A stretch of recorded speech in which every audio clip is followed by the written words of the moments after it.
नमस्कार, प्रणाम। कैसे हैं आप सभी? आशा है कि आप लोग अच्छे होइएगा और अपने पठन क्रिया में मस्त और व्यस्त होइएगा। तो दोस्तों चलिए हम आज का टॉपिक पढ़ने वाले हैं राजगीर। टॉपिक का नाम है क्या? टॉपिक का क्या नाम है? टॉपिक का नाम है राजगीर। ठीक है, टॉपिक का नाम है राजगीर। ठीक है, तो आज हम पढ़ने वाले हैं राजगीर। ठीक, तो चलिए हम आगे बात करते हैं कि पहले हम इसका जो है शब्दार्थ देख लेते हैं। ठीक, शब्दार्थ देख लेंगे तो शब्दार्थ में क्या है, चलिए नीचे करके देख लेते हैं। शब्दार्थ देखिए, शब्दार्थ देख लेते हैं।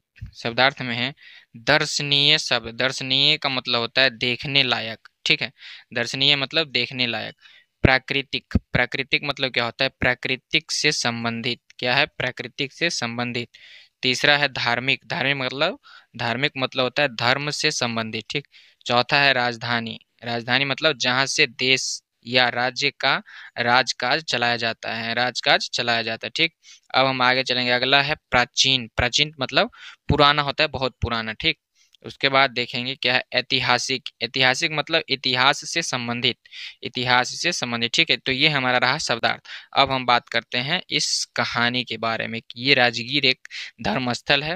ये कहाँ? भागलपुर। क्या गजब स्थिति। चलिए सीधा हम करते हैं स्टार्ट राजगीर का। राजगीर के बारे में जो बाबा धाम गए होंगे वो जानते होंगे, जो नहीं गए होंगे वो भी नाम कभी ना कभी तो जरूर सुना होगा। चलिए हम बात करते हैं राजगीर। प्रिय शालिनी, क्या होता है? प्रिय शालिनी, कल शाम तुम्हारी चिट्ठी मिली। क्या हुआ है? प्रिय शालिनी, कल शाम तुम्हारी चिट्ठी मिली।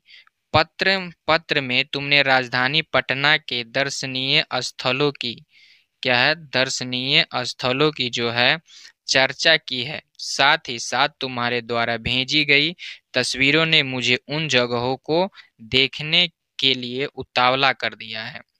क्या हुआ इसमें? हुआ ये कि जो शालिनी, शालिनी को एक चिट्ठी लिखती है, कल शाम तुम्हारी चिट्ठी मिली पत्र में तुमने राजधानी पटना में, पटना के दर्शनीय स्थलों की जो है, दर्शनीय स्थलों की चर्चा की है। साथ ही साथ तुम्हारे द्वारा भेजी गई तस्वीर ने मुझे उन जगहों को देखने के लिए उतावला कर दिया है। चलिए आगे क्या होता है देखते हैं।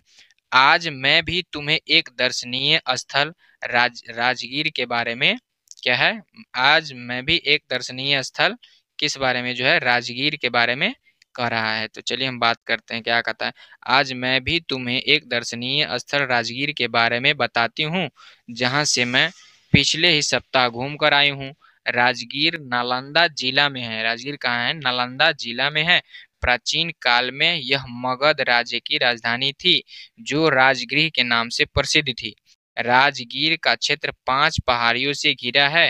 राजगीर की प्रकृति सुंदरता देखते ही बनती है। ठीक है, यहाँ ऐतिहासिक और धार्मिक महत्व के स्मारक भरे पेड़ भरे पेड़ है, जैसे बड़े बड़े पत्थरों से बनी दीवार। ठीक है, इस प्रकार से है। अब हम आगे देखते हैं कि आगे क्या है।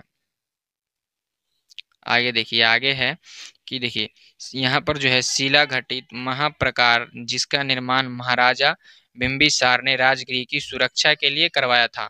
वेणुवन महाराज बिंबिसार का बगीचा था। एक समय में एक बलशाली राजा जरासंध हुए हुए थे। जरासंध को कुश्ती का शौक था। यह जरासंध का अखाड़ा है, जहां जरासंध एवं भीम में 28 दिनों तक मल्ल युद्ध लड़ा गया था। और जरासंध भीम के हाथों क्या हुआ कि जरासंध जो है भीम के हाथों क्या हुआ, देखते हैं आगे देखते हैं। जरासंध जो है भीम के हाथों मारा गया था। सोन भंडार गुफा में जरासंध का सोने का भंडार था। यहाँ तुम्हें भव्य विश्व शांति स्तूप के भी दर्शन होंगे, जो ऊंची पहाड़ी पर स्थित है। पहाड़ी पर बनाए गए सीढ़ियों के द्वारा यहाँ आसानी से पहुंचा जा सकता है। रिज्जू मार्ग द्वारा विश्व शांति स्तूपा की यात्रा अत्यंत रोमांचकारी है। क्या है? अत्यंत ही रोमांचकारी है।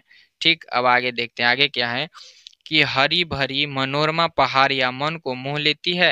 राजगीर में गर्म पानी के अनेक स्रोत है, जिन्हें कुंड कहा जाता है। इन कुंडों में ब्रह्म कुंड जो है, इन कुंडों में क्या है, इस जो है कुंड में ब्रह्म कुंड, इस कुंड में जो है ब्रह्म कुंड, सीता कुंड, क्या है? ब्रह्म कुंड, सीता कुंड, सरस्वती कुंड, विष्णु कुंड, उसके बाद जो है सप्तधारा आदि प्रमुख है। इन कुंडों में स्नान करने से चर्म रोग दूर होते हैं ऐसा माना जाता है। इन कुंडों में पश्चिम में सप्तकति क्या है, सप्तपर्णी गुफा है, गिद्धकूट गुफा है, गिद्धकूट गुफा में गौतम बुद्ध अक्सर ठहरते थे। राजगीर में हिंदू और बौद्ध ही नहीं, जैन धर्मावलंबियों के लिए भी दार्शनिक स्थल है। वीरायतन में भगवान महावीर की जीवन लीला को बड़े ही आकर्षक और सजीव ढंग से दर्शाया गया है। यहाँ कई जैन धर्म भी हैं। यहाँ जो है कई जैन धर्म भी हैं। ठीक, आगे चलते हैं।